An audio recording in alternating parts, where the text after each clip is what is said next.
ఈరోజు ఈ వీడియోలో ఈజిప్టు దేశం గురించి తెలుసుకుందాం. ఈజిప్టు పురాతన చరిత్రకు ప్రసిద్ధి చెందింది. చేతిరాతను మొట్టమొదట కనిపెట్టిన వారు ఈజిప్ట్ అని చెప్తారు. ఈజిప్టు దేశానికి ఘనమైన ప్రాచీన చరిత్ర ఉంది. ఈజిప్టు దేశం యొక్క అధికారిక నామం అరబిక్ రిపబ్లిక్ ఆఫ్ ఈజిప్ట్. ఈ దేశంలో దాదాపు 90% మంది ముస్లిమ్స్ ఉన్నారు. 9% కాప్టిక్ ముస్లిమ్స్ ఉన్నారు. 1% క్రిస్టియన్స్ కలిగి ఉంది.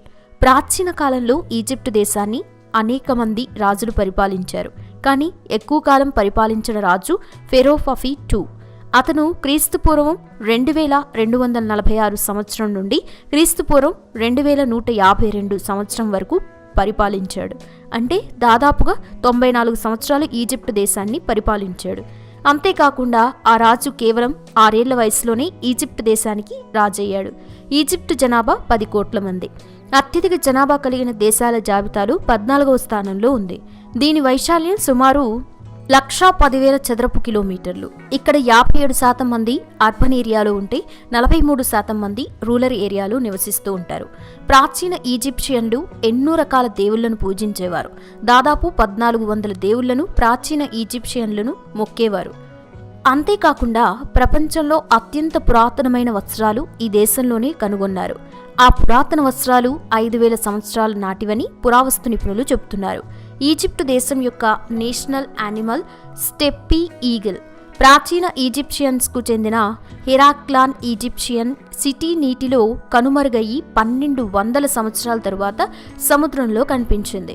మనం ఇప్పుడు ఉపయోగిస్తున్న సంవత్సరంకు 365 రోజుల క్యాలెండర్ను ఈజిప్షియన్స్ కనిపెట్టారు. ఆ సమయంలో ఈజిప్ట్లోని నైలు నదిలో ప్రతి సంవత్సరం వరదలు వస్తున్న కారణంగా మళ్ళీ వరదలు ఎప్పుడొస్తాయో కనిపెట్టడానికి ఈజిప్షియన్స్ మొట్టమొదటిగా అప్పుడే క్యాలెండర్ను కనిపెట్టారు. ఈజిప్టుకి సరిహద్దులుగా ఉత్తరాన మెడిటేరియన్ను సముద్రము, ఈశాన్య సరిహద్దులో గజా స్ట్రిప్పు, ఇజ్రాయిల్, తూర్పు సరిహద్దుల్లో ఎర్ర సముద్రం, పశ్చిమ సరిహద్దుల్లో లిబియా ఉన్నాయి. తూర్పు సరిహద్దుల్లో అక్వాబా గల్ఫ్, ఎర్ర సముద్రం ఉన్నాయి. దక్షిణ సరిహద్దుల్లో సూడాన్ ఉన్నాయి. ఒక ఖండాంతర దేశంగా ఇది ఆఫ్రికా, ఆసియా మధ్య భూవంతెనగా ఉంది. ఈ దేశంలోని మధ్యధరా సముద్రాన్ని హిందూ మహాసముద్రంలో కలిపే నౌకాయాన జలమార్గం సూయజ్ కాలువ ఉంది. ఈజిప్టు దేశానికి రాజధాని ఖైరో. ఈ నగరం మిడిల్ ఈస్ట్ ఆఫ్రికన్ ఖండంలోని అతిపెద్ద సిటీగా ఉంది. ఈ నగరంలో దాదాపు 22 మిలియన్ల మంది నివసిస్తూ ఉన్నారు మరియు ఆ నగరం 500 చదరపు కిలోమీటర్ల ఏరియాను కలిగి ఉంది.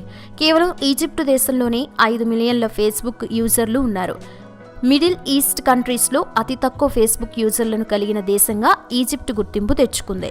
మొట్టమొదటిగా నీటిలో తేలియాడే బోట్లను తయారు చేసింది కూడా ఈజిప్టు దేశానికి చెందినవారే. పెళ్లైనప్పుడు వెడ్డింగ్ రింగ్స్ మార్చుకునే ఆచారం కూడా మొదలైంది ఈ ఈజిప్టు దేశంలోనే.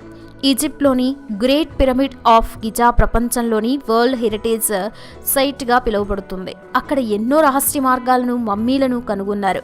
అయినప్పటికీ ఆ గ్రేట్ పిరమిడ్ ఆఫ్ గిజాలో ఇంకా కనిపెట్టలేని రహస్య మార్గాలు ఎన్నో ఉన్నాయని నిపుణులు చెబుతున్నారు. ఈజిప్షియన్స్ను షార్ట్కట్లో అక్కడి వారు జిప్సీ అని పిలుచుకుంటారు. ఆఫ్రికాలోని మిడిల్ ఈస్ట్ కంట్రీలలో అత్యధిక జనాభా కలిగిన దేశంగా ఈ ఈజిప్ట్ పిలువబడుతుంది. అంతేకాకుండా అత్యధిక అరబ్ పాపులేషన్ కలిగిన దేశంగా కూడా ఈజిప్ట్ పిలువబడుతుంది. ఈ దేశం యొక్క లిటరసీ రేట్ విషయానికి వస్తే మగవాళ్ళ లిటరసీ రేటు 83% ఉండగా ఆడవాళ్ళ యొక్క లిటరసీ రేటు 60% వరకు ఉంటుంది. ఈజిప్షియన్ ఫ్లాగ్ సిరియా దేశం, ఇరాక్ దేశం మరియు యెమెన్ దేశం యొక్క ఫ్లాగ్స్తో సిమిలర్గా ఉంటుంది. కాకపోతే ఈజిప్టు జెండా మధ్యలో ఈగిల్ బొమ్మ ఉంటుంది. ప్రాచీన ఈజిప్టులో ప్రతి సిటీకి ఒక దేవుడు ఉండేవాడు. ప్రపంచంలోనే అతిపెద్ద డ్యామ్ ఈజిప్ట్లోనే ఉంది. దాని పేరు ఆస్వా హై డ్యామ్. ఈ డ్యామ్ ప్రపంచంలోనే అతిపెద్ద నది అయిన నైలు నదిపై కట్టబడి ఉంది. ఈ దేశం యొక్క నేషనల్ లాంగ్వేజ్ అరబిక్. దీంతో పాటు ఈ దేశం వారు ఇంగ్లీష్, ఫ్రెంచ్ కూడా మాట్లాడుతూ ఉంటారు. ఈజిప్ట్లోని ఆస్వాన్ అనే ప్రాంతం ప్రపంచంలోని 3వ ఎండ కలిగే ప్రాంతంగా పిలువబడుతుంది.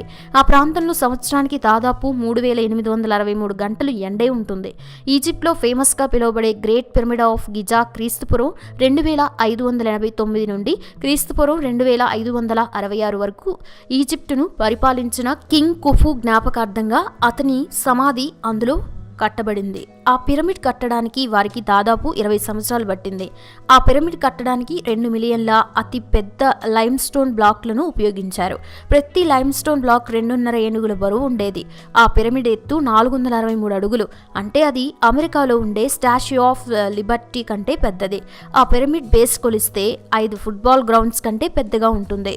ప్రాచీన ఈజిప్షియన్లు ఎక్కువగా ఆహారంగా బ్రెడ్ను తీసుకునేవారు. దాంతోపాటు బీర్ని ఎక్కువగా తాగేవారు. అనేక ప్రాచీన టాంబ్స్ తవ్వకాల్లో ఆ కాలం నాటి అనేక మద్యం సీసాలు దొరికాయి. ప్రాచీన ఈజిప్షియన్స్కు 3 రకాల క్యాలెండర్లు ఉండేవి. అవి everyday farming calendar, astronomical calendar మరియు లునార్ క్యాలెండర్. ఎవ్రీడే ఫార్మింగ్ క్యాలెండర్లలో 365 రోజులు ఉంటాయి. అందులో 3 సీజన్స్ 4 నెలలను కలిగి ఉంటుంది. ప్రాచీన ఈజిప్షియన్లు 1400 దేవుళ్లను మొక్కుతూ ఉండేవారు. అందులో ముఖ్యంగా అమూన్ గాడ్ను సృష్టించిన దేవుడిగా భావిస్తారు. ఆ దేవుడి యొక్క ప్రతిమ హంసతలను కలిగి ఉంటుంది. ఈజిప్ట్ అందమైన రాణి క్లియోపాత్ర ప్రపంచంలో అందరికీ తెలిసి ఉంటుంది. ఆమె చాలా అందగత్తె. అంతేకాదండోయ్, ఒక శృంగార బానిస. ఆమె ఈజిప్టుకు చివరి ఫారో. క్రీస్తుపూర్వం 69లో పుట్టింది. ఆమె ఎంతోమంది మగాళ్లను తన బానిసలుగా చేసుకుంది. తన అందంతో అందరినీ తన వశం చేసుకుంది. ఆమెకు సెక్స్ అంటే చాలా పిచ్చి. ఇక ఆమె తన సోదరులనే పెళ్లి చేసుకుంది. ఒక్కొక్కరిని ఒక్కో సమయంలో ఈమె పెళ్లాడింది. ఈమె వివాహం చేసుకున్న తన సోదరులు టోలమీ 13, 14 కలిసి కొన్ని రోజుల రాజ్యపాలన చేసింది. కానీ చివరకు మాత్రం ఒంటరైంది. అంతేకాదు చాలా మందితో ఈమె తన సంబంధాలు కొనసాగించింది. ఈజిప్ట్లో అప్పట్లో ఆడవారితో పాటు మగవారు కూడా అందంగా ముస్తాబయ్యేవారు. వీరు అందంగా మేకప్ వేసుకుని బయటికి వెళ్ళేవారు. అప్పట్లోనే వీరు సన్ స్క్రీన్ లోషన్స్ వినియోగించేవారు. ఈజిప్ట్లో చనిపోయిన పిల్లలను కూడా ఇలా మమ్మీలుగా మార్చారు. ఇక ముసలిని కూడా వీరు ఇలా మమ్మీలుగా మార్చారు. జంతువులపై వీరికి ఎంత ఎక్కువ ఆప్యాయత ఉండనేది ఈ విషయం చూస్తే అర్థమవుతుంది. ఈజిప్ట్లో అప్పట్లో స్త్రీ పురుషులు ఇద్దరూ సమానమే. సమాజంలో ఇద్దరికీ ఒకటే గౌరవం ఉండేది. ఇరువురి కోసం ఒకే రకమైన చట్టాలు అమల్లో ఉండేవి. భార్యాభర్తలకు సంబంధించిన ఆస్తులను భార్యలు కూడా తమకు నచ్చితే అమ్ముకోవచ్చు. అలాగే సంపాదించుకునే స్వేచ్ఛ ఉండేది. వారు వ్యాపారాలు కూడా చేయొచ్చు. అలాగే వారికి ఇష్టం లేకుండా భర్తలకు విడాకులకు ఇచ్చే సాంప్రదాయం కూడా ఉండేది. ఈజిప్ట్లో అప్పట్లోనే కాండోమ్స్ ఉపయోగించేవారు. లైన్ క్లాత్స్ను వీరు కాండోమ్లుగా వినియోగించేవారు. పలు వ్యాధుల బారిన పడకుండా ఉండేందుకు వీరు ఇలా చేసేవారు. ఈజిప్ట్లో రాజకుటుంబీకులు చనిపోతే వారి శరీరాలను మమ్మీలుగా మార్చే పద్ధతి అందరికీ తెలిసిందే. శరీరాలను భద్రపరిస్తే మరణించిన వారి ఆత్మలు శాంతిస్తాయని ఈజిప్షియన్ల నమ్మకం. దీనికి వీలుగా శవాలను భద్రపరచడం ఒక ఆనవాయితీగా వచ్చింది. ఈజిప్ట్ను పరిపాలించిన వారంతా అనారోగ్యంతో బాధపడేవారు. వీరు తీసుకునే ఆహారం కాస్త డిఫరెంట్గా ఉండేది. వీరు రోజు మాంసం, బీర్, వైన్, బ్రెడ్, తేనె తదితర పదార్థాలను ఆహారాలుగా తీసుకునేవారు. వీరు ఎక్కువగా డయాబెటీస్ తదితర వ్యాధులతో బాధపడ్డారు. వీరు అప్పట్లోనే టూత్పేస్ట్ వాడేవారు. రోజు వీరు దీంతోనే పళ్ళు తోముకునేవారు. పెప్పర్ ఫ్లేవర్ను ఎక్కువగా వాడేవారు. అలాగే ఉప్పుతో తయారు చేసిన పేస్ట్లు కూడా ఉండేవి. మరణించిన సంపన్న ఈజిప్షియన్లు పెద్ద ఎత్తున విలాస వస్తువులతో పూడ్చిపెట్టేవారు. సమాధుల్లో మరణించిన వారి వస్తువులను కూడా ఉంచేవారు. వారు రోజు ఉపయోగించే సామాగ్రి మొత్తం కూడా సమాధుల్లో ఉంచేవారు. చూసారుగా ఫ్రెండ్స్, ఈజిప్ట్ గురించి మీకు తెలియని కొన్ని ఆసక్తికర విషయాలను. ఈ వీడియో మీకు నచ్చినట్లయితే లైక్ చేయండి, షేర్ చేయండి, తెలుగమ్మాయి ఛానల్ని సబ్స్క్రైబ్ చేసుకోండి. Thanks for watching this video.